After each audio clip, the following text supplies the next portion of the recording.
Hello, good morning everyone, my student. मैं आलोक sir, आलोक classes Banka के YouTube channel पर आप सभी का पुनः हार्दिक अभिनंदन करता हूं।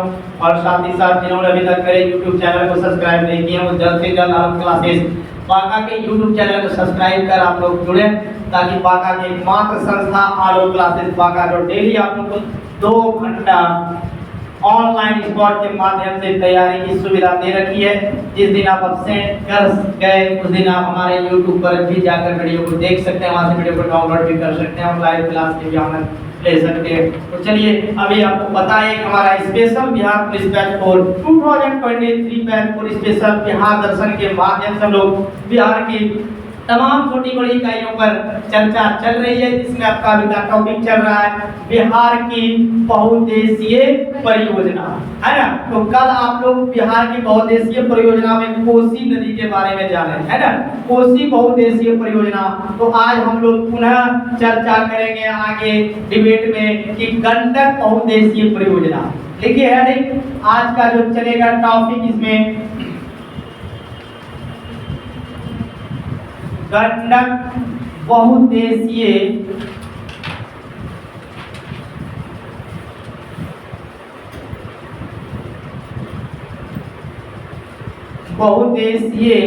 परियोजना।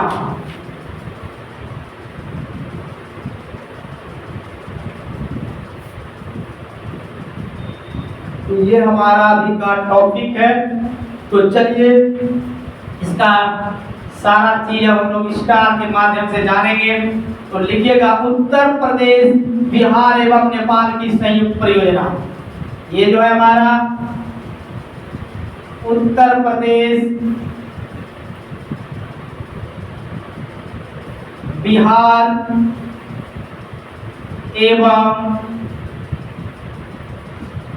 नेपाल की संयुक्त परियोजना, संयुक्त परियोजना। आगे जानेंगे इसके बारे में। भारत नेपाल समझौता, ये गंडक बहुउद्देशीय परियोजना के बीच भारत और नेपाल के बीच क्या हुआ, एक समझौता हुआ इस नदी पर। तो लिखिएगा भारत व नेपाल समझौता जो हुआ था सन 1959 ईस्वी में भारत और नेपाल के बीच गंडक नदी को लेकर एक समझौता जो हुई वो 1959 ईस्वी में हुई। आगे जानेंगे योजना आयोग द्वारा परियोजनाओं को मंजूरी। योजना आयोग लिख के जाइए आप लोग। आयोग द्वारा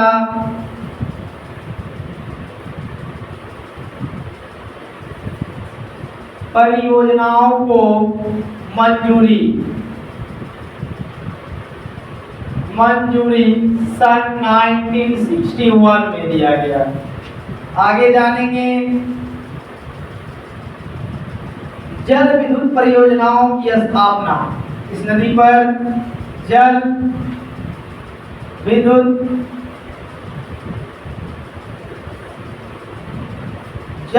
परियोजनाओं की स्थापना जो किया गया है वो पश्चिम चंपारण जिला में है। पश्चिम चंपारण जिला।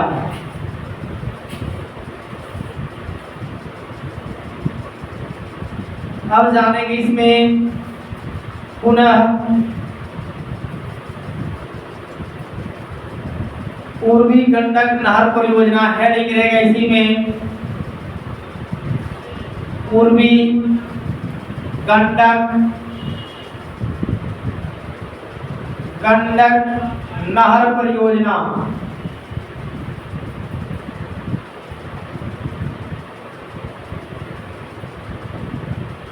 नहर परियोजना लिखिएगा। ये जो पूर्वी गंडक नहर परियोजना है किस किस जिला का है?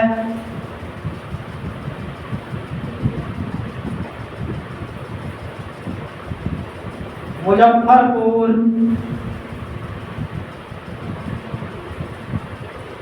वैशाली,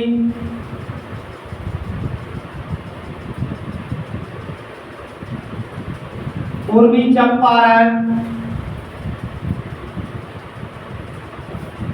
सारण,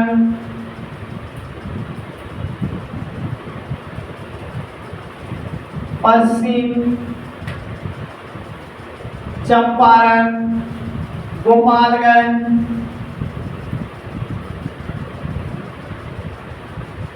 और सिवान की ये नहर परियोजना। अन्य नाम इसका है, अन्य नाम जो इसका है तिरहुत नहर। तिरहुत नहर ये गंडक नहर परियोजना का अन्य नाम है तिरहुत नहर। देखते जाइएगा आगे आप लोग। मुख्य पश्चिमी गंडक नहर परियोजना, आगे जाने हम लोग।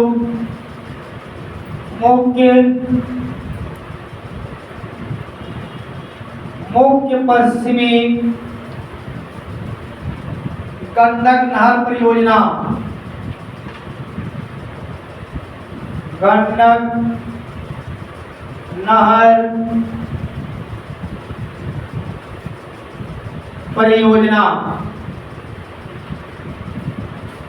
कुल लंबाई इसकी, ये पश्चिमी नहर की बता रहे हैं, पश्चिमी गंडक नहर परियोजना की जो है कुल लंबाई है इसकी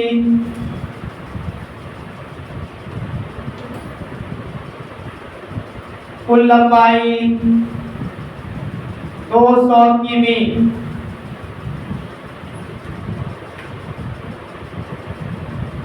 कुल लंबाई 200 किमी 3 भागों में विभाजित है। ये कितने भागों में विभाजित है?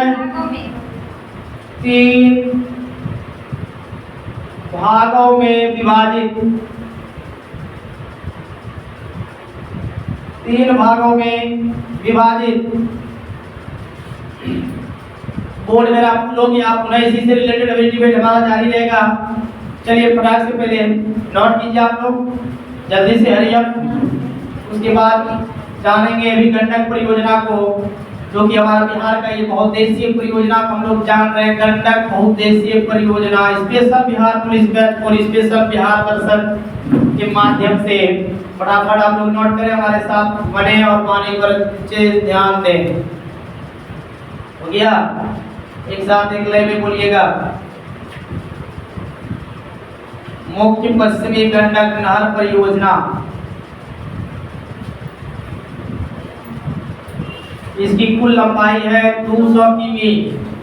200 किमी इसकी कुल लंबाई है, 200 किमी, और ये 3 भागों में विभाजित है। हो गया? तो चलिए बताइएगा हमारे साथ। अब यहाँ देखिएगा क्या आप लोग पढ़ रहे हैं आज? बिहार की बहुउद्देशीय परियोजना। इधर देखिए मोबाइल छोड़ के, जिसमें हम लोग क्या पढ़ रहे हैं? गंडक बहुउद्देशीय परियोजना। ये जो है पूछ देगा कि गंडक बहुउद्देशीय परियोजना किसकी संयुक्त परियोजना। क्वेश्चन इस प्रकार से पूछता है, देखिएगा। तो उत्तर प्रदेश, बिहार एवं नेपाल की ये कैसी परियोजना है? संयुक्त परियोजना है। संयुक्त परियोजना मतलब मिला हुआ, है ना? तो बिहार भी इसमें मिला हुआ, उत्तर प्रदेश और नेपाल देश जो है ये तीनों को मिलाकर ये संयुक्त रूप से परियोजना, है ना? तीनों का परियोजना। और भारत और नेपाल के बीच गंडक परियोजना पर एक समझौता हुआ। गंडक नदी पर क्या हुआ? एक समझौता हुआ, जो कि सन 1959 ईस्वी में इस नदी पर क्या लाया गया? समझौता है। और पुनः समझौता होने के बाद योजना आयोग, जान रहे हैं, जो कि वर्ष 2000 कब बदल के नीति आयोग रख दिया गया? 2014 या 2018, है ना? जिसको कि ये जब नरेंद्र मोदी की सरकार आई, भारतीय जनता दल की, तो ये क्या हुआ? योजना आयोग का नाम बदल कर क्या रख दिया गया? नीति आयोग। इसके अध्यक्ष कौन होते हैं? प्रधानमंत्री। कौन होते हैं? प्रधानमंत्री। तो योजना आयोग द्वारा इस परियोजनाओं को क्या मिल गई? मंजूरी मिल गई। उस समय वर्ष क्या था? 1961 ईस्वी में गंडक परियोजना को मंजूरी मिल गई और यह काम शुरू हो गया। ठीक है, और इस परियोजना पर एक जल विद्युत परियोजना की भी स्थापना की गई, जहां पर बिजली क्या किया जाता है? उत्पादित किया जाता है, जो कि कहां पर निर्माण किया गया है? पश्चिम चंपारण बिहार के जिले में। समझ गए? एक एक चीज जानिएगा। आगे हम लोग इसका जानेंगे पूर्वी गंडक नहर, है ना। जो पूर्वी गंडक नहर से जो लाभान्वित जिला है, उस जिले का नाम बिहार का इस प्रकार है, जो कि लाभ प्राप्त करता है। मुजफ्फरपुर, वैशाली, पूर्वी चंपारण, सारण, पश्चिम चंपारण, गोपालगंज और सीवान जो जिला है वो पूर्वी गंडक नहर से क्या प्राप्त करती है? लाभ प्राप्त करती है। क्या लाभ प्राप्त करेगी? सिंचाई, जल है तो जल से क्या होगा? सिंचाई की सुविधा होगी, है ना, तो इससे लाभ प्राप्त कर लेती है। अन्य नाम इसका पूर्वी गंडक नहर का जो अन्य नाम है, इसे तिरहुत नहर भी कहा जाता है। कौन सा नहर कहा जाता है? तिरहुत नहर। क्वेश्चन दे देगा कि पूर्वी गंडक नहर का अन्य नाम क्या है? तिरहुत नहर, याद रखिएगा। और पुनः पूछेगा कि मुख्य पश्चिमी गंडक नहर परियोजना की जो कुल लंबाई है वो कितनी है? 200 किलोमीटर। ये पश्चिमी गंडक नहर परियोजना की लंबाई है। पश्चिमी गंडक नहर को कितने भागों में विभाजित किया गया? 3 भागों में क्या कर दिया गया? इसे विभाजित कर दिया गया। तो चलिए, अगर आप लोगों को हमारा यह गंडक बहुउद्देशीय परियोजना अच्छा लगा हो तो हमारे वीडियो को लाइक, सब्सक्राइब, शेयर और बेल आइकन को दबाना बिल्कुल ही नहीं भूलना। और अभी कहीं घबराने की बात नहीं, हमारा गंडक परियोजना ही जारी है। अभी हम लोग आगे जानेंगे लाभान्वित जिले और आगे जानेंगे इसका वाल्मीकि नगर पर हमला चलेगा गंडक परियोजना का। धीरज करें, अभी हमारा गंडक परियोजना ही जारी रहेगा।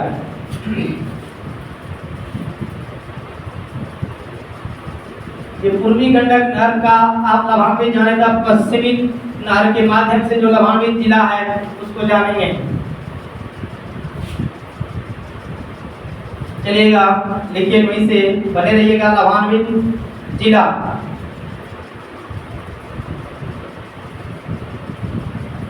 लाभान्वित जिला देवरिया बिहार का जिला भी आप लोग जान रहे हैं ना। देवरिया, गोरखपुर, कुशीनगर,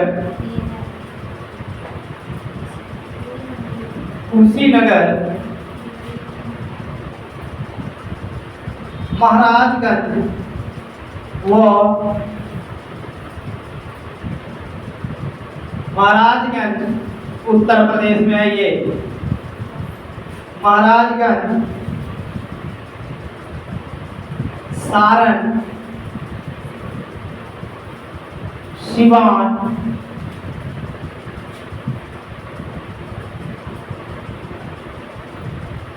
गोपालगंज,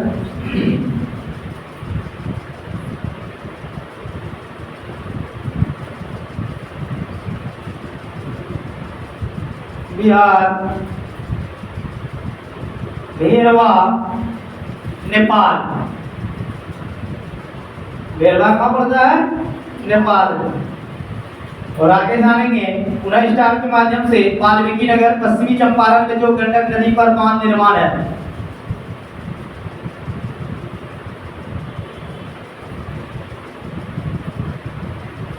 वाल्मीकि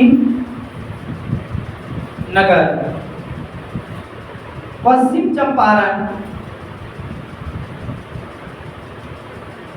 पश्चिम चंपारण में गंडक नदी पर बांध निर्माण,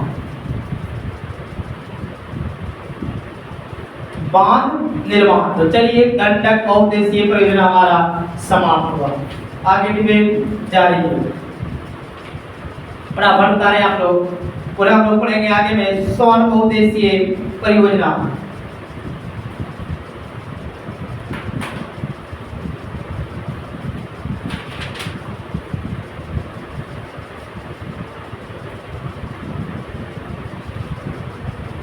हो गया। तो बताएं आप लोग कि ये लाभान्वित जिला जो है किसका, पश्चिमी गंडक नहर का। तो वो जो देवरिया है, गोरखपुर है, कुशीनगर है, महाराजगंज जो कि उत्तर प्रदेश में पड़ता है, सारण, सिवान, गोपालगंज ये बिहार में पड़ता है, और भेरवा ये नेपाल में पड़ता है। समझ गए। और इस गंडक नहर पर वाल्मीकि नगर में जो कि पश्चिम चंपारण में गंडक नदी पर क्या बनाया गया है, बांध का निर्माण किया गया है। ठीक है। तो चलिए ये हमारा गंडक परियोजना समाप्त। इरेज करें। आगे हम लोग बढ़ते हैं। बिहार की बहुउद्देशीय परियोजना टॉपिक जारी रहेगा, जिसमें हम लोग पुनः पढ़ेंगे सोन बहुउद्देशीय परियोजना। सोन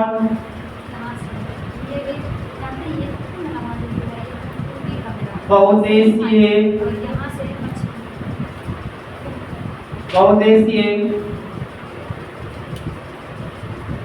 परियोजना।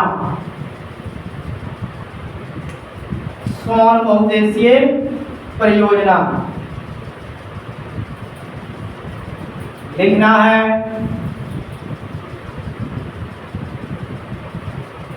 देखिएगा, बिहार की प्रथम बहुउद्देशीय परियोजना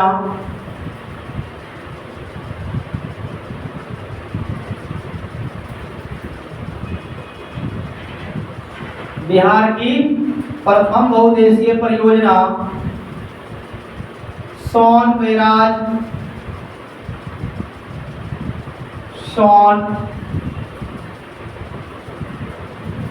बैराज या इंद्रापुरी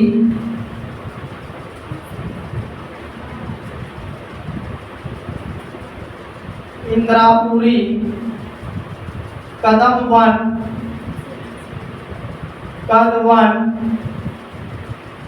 बैराज नामक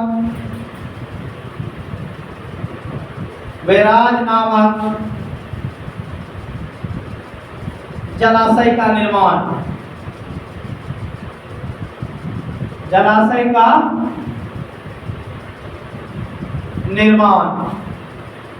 विश्व का चौथा सबसे बड़ा बैराज।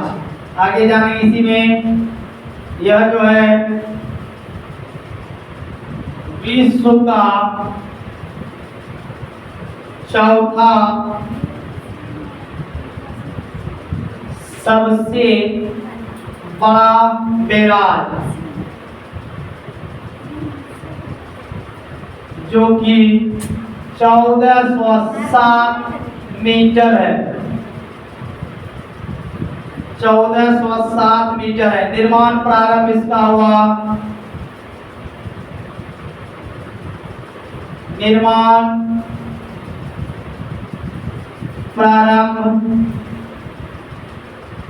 1960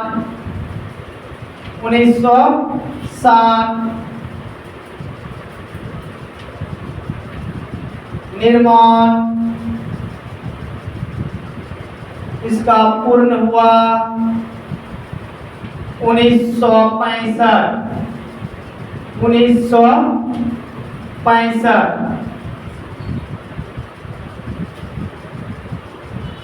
हो गया।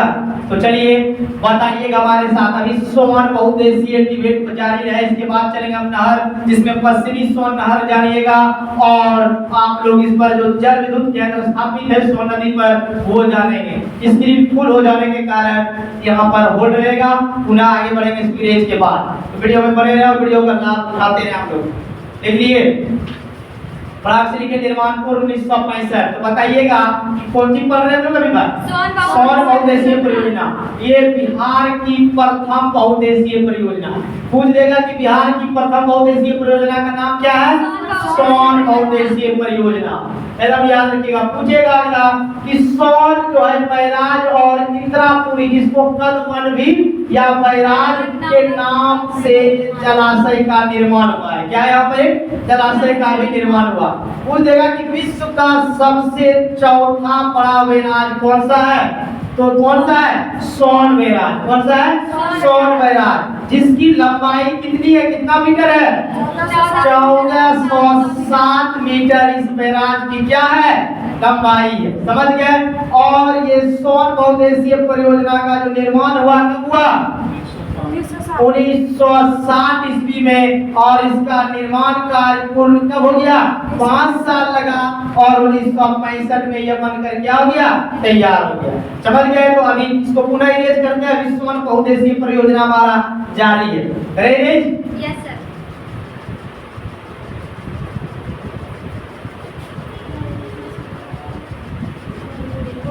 इसी में भी चलेगा, लिखते रहिएगा आप। नहरें,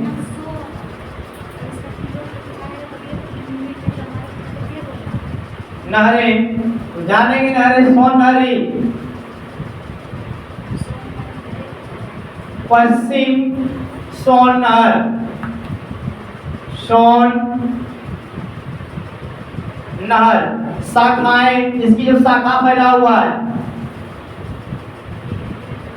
शाखाएं बक्सर, बक्सर, आरा, चौसा नहर, चौसा नहर, और इसे कहा जाता है पूर्वी, चौसा नहर को पूर्वी सोन नहर भी कहा जाता है। समझ गए? आगे जानेंगे जल विद्युत केंद्र। जल विद्युत केंद्र जानिए इसका। सोन नदी का जल विद्युत केंद्र वरुण जल विद्युत केंद्र,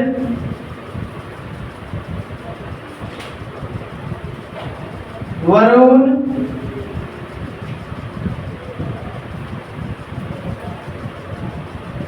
जल विद्युत केंद्र 3.3 MW क्षमता, क्षमता वर्ष 1996। टेहरी जल विद्युत केंद्र,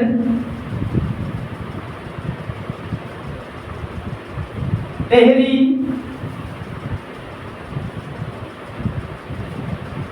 जल विद्युत केंद्र 6.6 MW क्षमता वर्ष 1993।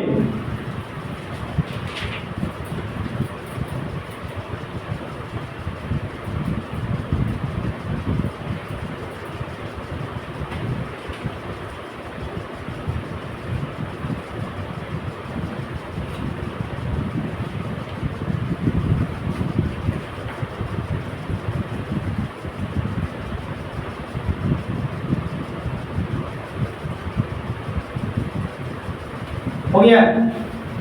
तो चलिएगा, सोन बहुउद्देशीय परियोजना के नहरें, इसमें पश्चिमी सोन नहर, पश्चिमी सोन, ध्यान दीजिएगा बोर्ड पे, वहां पर नहीं, पश्चिमी सोन नहर। तो पश्चिमी सोन नहर की जो शाखा, पश्चिमी सोन नहर की शाखा कौन सा है? बक्सर और आरा। और ये चौसा नहर जो है ये पूर्वी सोन नहर है। चौसा नहर क्या है? पूर्वी सोन नहर की श्रेणी में आता है। अब इस पर जल विद्युत की स्थापना किया गया, जल विद्युत केंद्र की। तो नंबर पहला आता है वरुण जल विद्युत केंद्र, जो कि वरुण जल विद्युत केंद्र कितना मेगावाट बिजली का उत्पादन करता है? 3.3 MW यानी मेगावाट।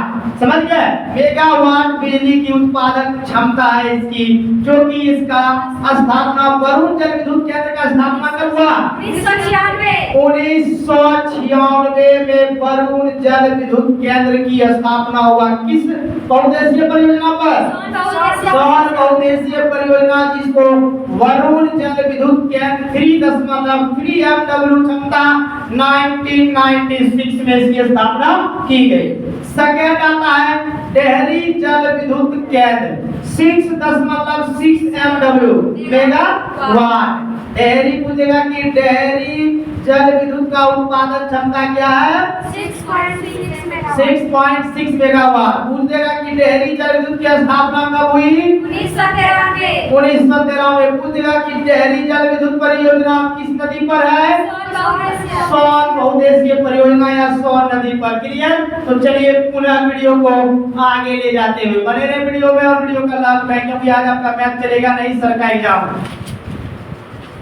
आज और 20 तारीख को। इसको ये नहीं आगे 27 से दिन है, इसलिए आज आप लोग बने रहे फटाफट से। अब हम लोग चलेंगे इसी में, और बिहार पुलिस वाले को मैथ पढ़ने की आवश्यकता भी नहीं, वो तो हमारे तरफ से दिया जाए। तो आप लोग सोचते होंगे यादव सर क्लास ले रहे तो बहुत बढ़िया बात है ना। चलिए आगे जानेंगे बिहार की प्रमुख ऋतुएं। पहले पढ़ेंगे से बिहार की जलवायु को प्रभावित करने वाला कारक। बिहार की जलवायु को प्रभावित करने वाला कारक। कौन कौन सी बिहार की जलवायु है जो प्रभावित करता है? ठीक है, तो जानेंगे। बहुत अच्छा क्वेश्चन टॉपिक लेकर उपस्थित हूँ, तो बने रहिए और लाभ लेते रहिए। तो जानेंगे ग्रीष्मकालीन तूफान। इसमें लिख दीजिए, स्टार बना के भी दे सकते हैं। ग्रीष्मकालीन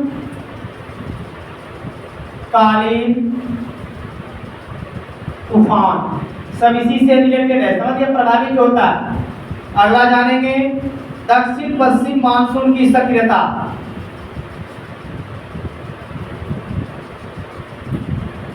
दक्षिण पश्चिम मानसून की सक्रियता।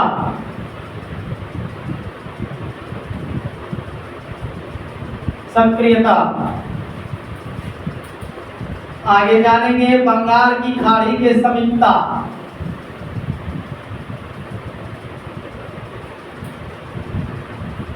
बंगाल की खाड़ी की समीपता। आगे जानेंगे हिमालय से निकटता। हिमालय से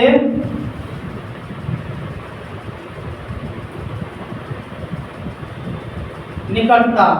आगे जानेंगे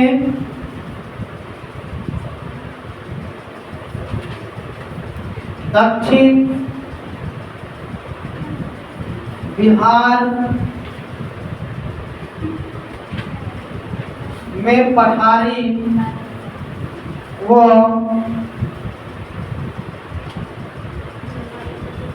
पहाड़ी नुमा उच्चवास।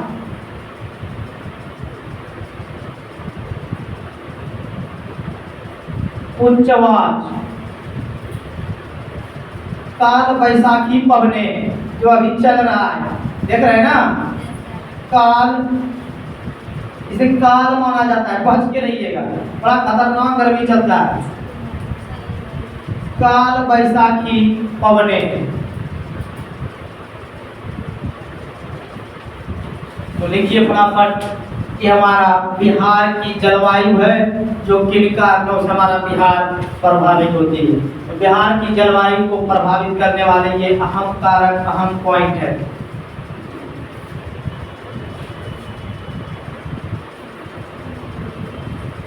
हो गया?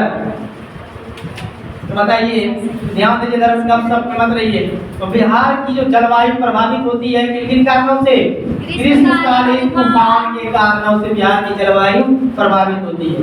दक्षिण पश्चिम मानसून की सक्रियता के कारण भी क्या होती है? बिहार की जलवायु प्रभावित होती है। बंगाल के खाड़ी से हमारा बिहार क्या सटा हुआ, जब वहाँ तूफान आता है इधर भी क्या तूफान मचाता है, इसके कारण भी हमारी जलवायु प्रभावित होती है। हिमालय से भी बिहार की निकटता पाई जाती है, जिसके कारण यहाँ की जलवायु क्या होती है? प्रभावित होती है। दक्षिण बिहार में पठारी व पहाड़ी नुमा उच्चवास से भी बिहार की जलवायु क्या होती है? प्रभावित होती है।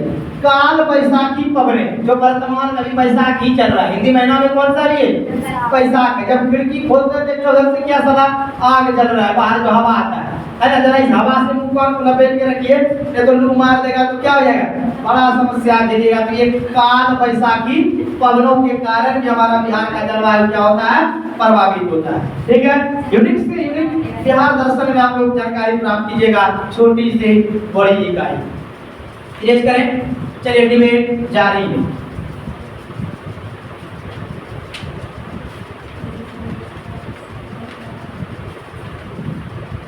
क्या नहीं सर, बताइए ना, अभी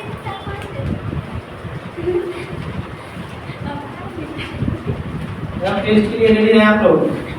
अगला जानेंगे बिहार की प्रमुख ऋतु। बिहार की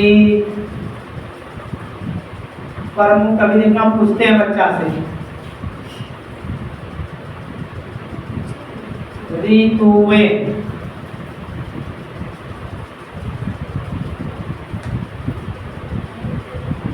बताइए बिहार में अभी खड़ा होइए, कितने ऋतु पाया जाता है? हाँ,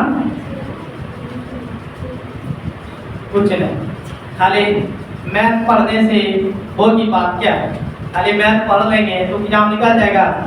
लेकिन इतना मैथ वाले को कितना हम बोलते हैं कि मैथ पढ़ने से ऐसा कोई एग्जाम नहीं है, नौकरी नहीं काम ले पाइएगा बिना जीके जीएस और करंट अफेयर्स पढ़े। और करंट अफेयर और जीके जीएस वाले को बोलते हैं कि ऐसी कई नौकरियां हैं जिन्हें इन्होंने math, GK, GS, current affairs को स्ट्रॉन्ग कर लिया तो आपके लिए नौकरियों का क्या है? भंडार है ना। क्या है?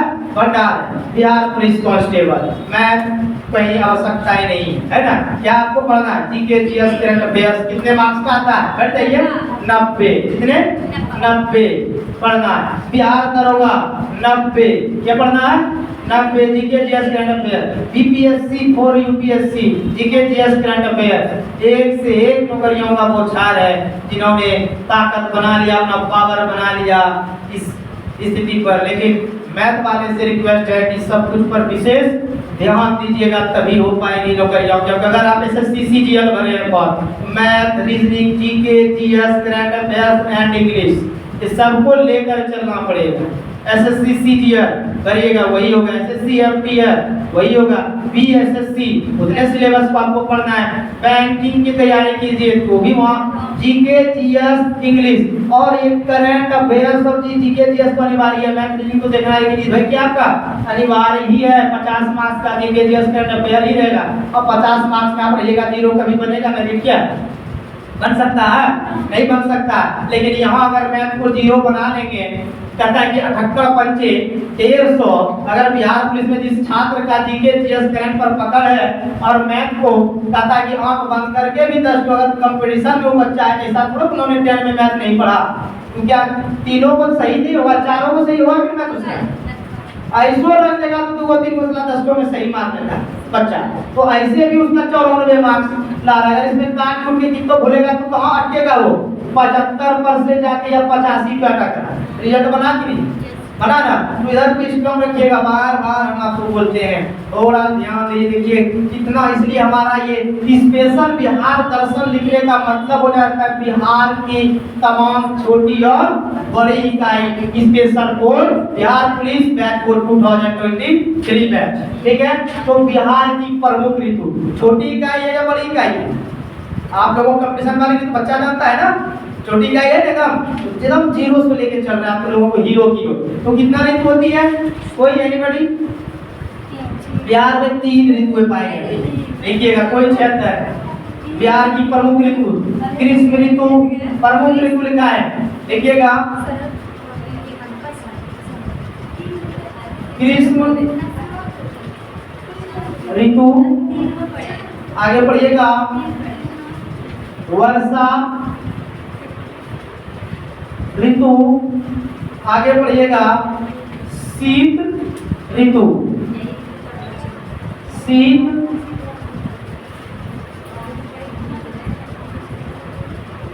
ऋतु, ये बिहार की प्रमुख ऋतु है।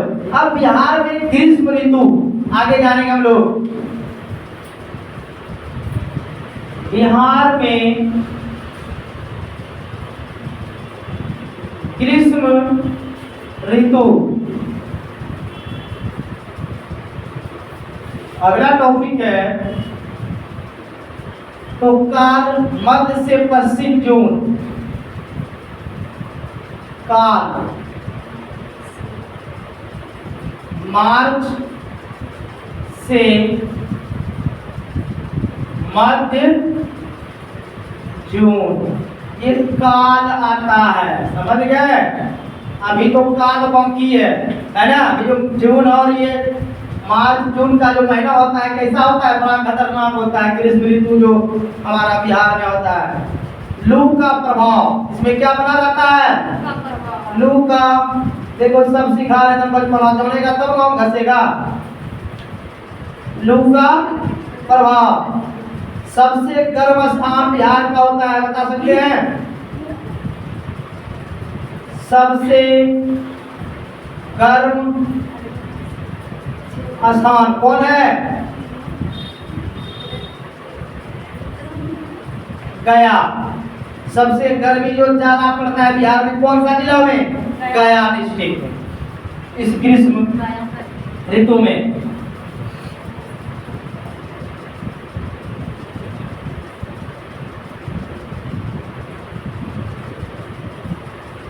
मानसून से पहले स्थानीय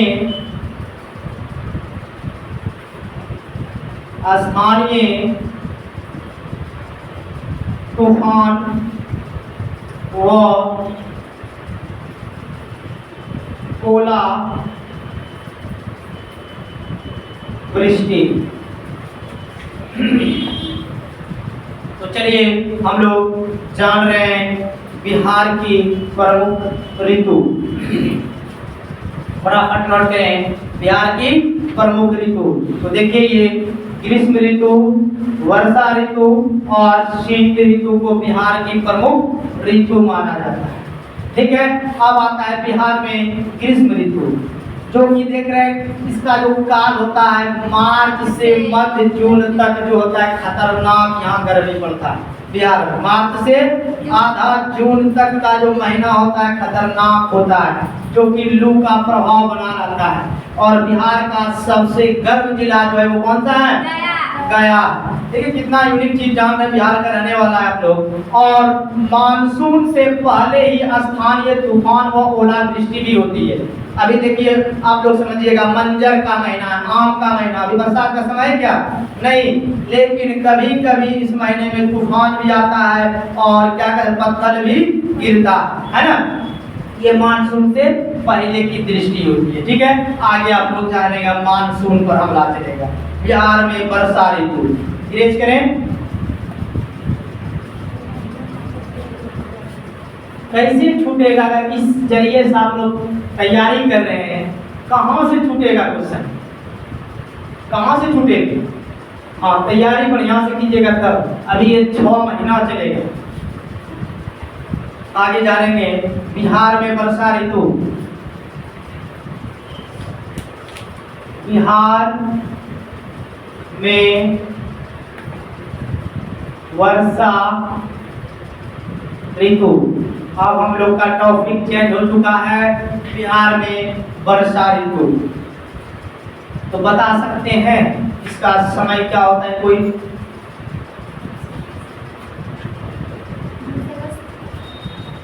चलिए लिखिएगा, स्टार देखिए कि वर्षा कब से प्रवेश होता है, इसका काल लिख लीजिए। वर्षा का जो काल होता है मध्य जून से मध्य अक्टूबर। कभी कभी देखते हैं कि दुर्गा पूजा में भी बारिश होने लगता है ना? तो वह मध्य जून से मध्य अक्टूबर तक भारत बिहार में क्या होता है? ये वर्षा का सीजन बना रहता है। सर्वाधिक वर्षा वाला माह जानेंगे। सर्वाधिक वर्षा वाला माह कौन सा है, बता सकते हैं? सर्वाधिक वर्षा वाला माह बिहार में जुलाई से अगस्त। लिखिएगा जुलाई अगस्त, जिसको आप लोग हिंदी में श्रावण और भादौ के नाम से जानते हैं, है ना? सावन का महीना और भादौ का महीना, जिसको हम जुलाई अगस्त बोलते हैं इंग्लिश में। ठीक है, इसमें सर्वाधिक वर्षा बिहार में होती है। आगे जानेंगे सर्वाधिक वर्षा वाला बिहार का जिला।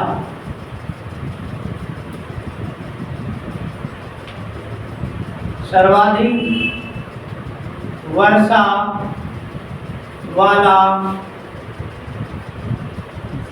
बिहार का जो जिला है, वेरी गुड, दिखाई दिए आप लोग को, किशनगंज। देख रहे कैसे मारते हैं जवाब। किशनगंज। वर्षा का कारण जानेंगे, बिहार में वर्षा कैसे होता है। वर्षा का कारण दक्षिण पश्चिम मानसून का आगमन। दक्षिण पश्चिम मानसून का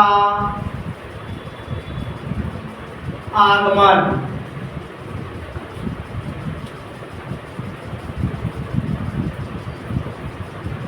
जिसमें यह आगमन करता है, फर्स्ट में लिखिएगा पूर्वी बिहार। पूर्वी बिहार में दक्षिण पश्चिम मानसून का आगमन होता है 8 जून। 8 जून। सेकंड में लिखिएगा पश्चिमी बिहार।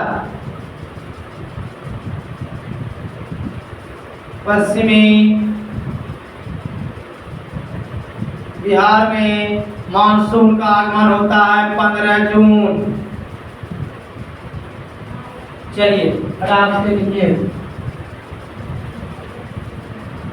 इतना यूनिक चीज जान रहे। चलिए हम लोग का बिहार में वर्षा ऋतु आगमन करवा रहे हैं, गर्मी बहुत है, तो बताइए कि इसका जो काल होता है, कब होता है वर्षा का काल? मध्य जून से मध्य अक्टूबर में बिहार में वर्षा का काल, वर्षा का सीजन रहता है। सर्वाधिक वर्षा वाला जो माह होता है बिहार में, वो जुलाई और अगस्त होता है, जिसको हम हिंदी में सावन और भादौ के नाम से जानते हैं। सर्वाधिक वर्षा वाला बिहार का जो जिला है, जान रहे हैं आप लोग, किशनगंज। स्क्रीन पर दिख रहा है किशनगंज। अब जानेंगे कि वर्षा का कारण, बिहार में जो वर्षा का कारण बनता है, वर्षा होती है कैसे होती है, कौन सी मानसून से, कौन से हवा से होती है? तो दक्षिण पश्चिम मानसून का आगमन होता है। समझ गए? क्योंकि वर्षा का कारण बनती है, वर्षा करवाती है। तो पूर्वी बिहार में जो एंट्री लगाती है 8 जून को और पश्चिमी बिहार में की एंट्री हो जाती है 15 जून को, है ना, वर्षा होने लगती। तो ये हमारा बिहार पुलिस स्पेशल, बिहार दर्शन पुलिस स्पेशल 2023 से रिलेटेड आज का वीडियो में इतना ही, क्योंकि हमारी एनर्जी बिल्कुल डाउन हो गई है। तो चलिए पुनः नेक्स्ट क्लास में नेक्स्ट वीडियो के साथ मिलेंगे। तब तक के लिए मैं आलोक सर यूट्यूब के तमाम छात्र छात्राओं से विदा लेना चाहूंगा। वंदे मातरम, जय हिंद, धन्यवाद।